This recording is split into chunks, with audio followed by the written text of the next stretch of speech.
बाळासाठी आईच्या दुधाचं वेगळं महत्त्व आहे, मात्र बाळाचं पोट भरेल इतकं दूध आईला येतंय का हे देखील तेवढंच महत्त्वाचं आहे। पहिल्यांदाच आई होणाऱ्या महिलांना दूध कमी येण्याची समस्या निर्माण होऊ शकते। एका अभ्यासातून समोर आलेल्या आकडेवारीनुसार 75% महिला प्रसूतीनंतर सुरुवातीच्या काही महिन्यातच बाळाला स्तनपान करणे सोडतात। विशेष म्हणजे आई दूध कमी आल्यास त्याचे परिणाम बाळाच्या पोषणावर होते।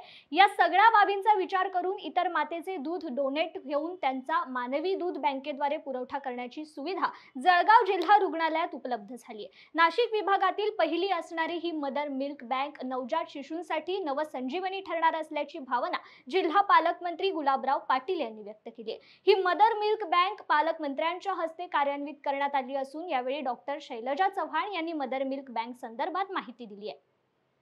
हे ऑटोमॅटिक मशीन आहे। याच्यामध्ये मदरचे मिल्क पंप हा ब्रेस्ट पंप आहे आणि ह्याच्यामध्ये मदरचे मिल्क ऑटोमॅटिक एक्सप्रेस करून या बॉटलमध्ये कलेक्ट केले जाते।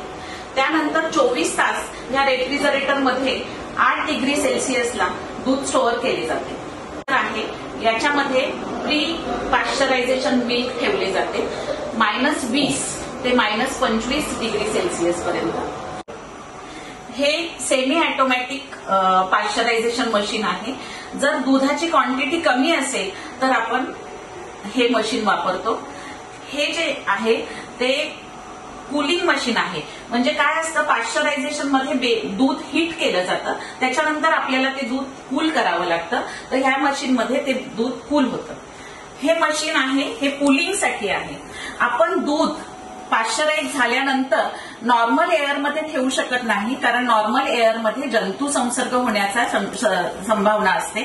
तर ते दूध आपल्याला जे तपासणीसाठी घ्यायचं आहे तर ह्या मशीनमध्ये ठेवून, याला लॅमिनार म्हणतात, याच्यामध्ये दूध आपण 1-2 ml दूध जे काही आपल्याला तपासणीसाठी घ्यायचे आहे ते दूध आपण ह्या मशीनमध्ये ठेवून आपण कलेक्ट करतो। हे 48 बॉटल्सचं पाश्चरायझर मशीन आहे आणि या बॉटलमध्ये आपण 11 ते 12 लिटर एका सायकलमध्ये मिल्क पाश्चराइज करू शकतो। हे एकदम आधुनिक पद्धतीची आम्ही कल्चरल लॅब बनवली आहे। त्यामध्ये आईच्या दुधाची चाचणी केली जाऊ शकते आणि इथे जे मिल्कचे सॅम्पल्स आहेत ते आपण डायरेक्टली बॅक्टेरियोलॉजिकल इन्क्युबेटरमध्ये कल्चर करू शकतो। आम्हाला कल्चरसाठी दुधाचे सॅम्पल बाहेर पाठवण्याची गरज नाही।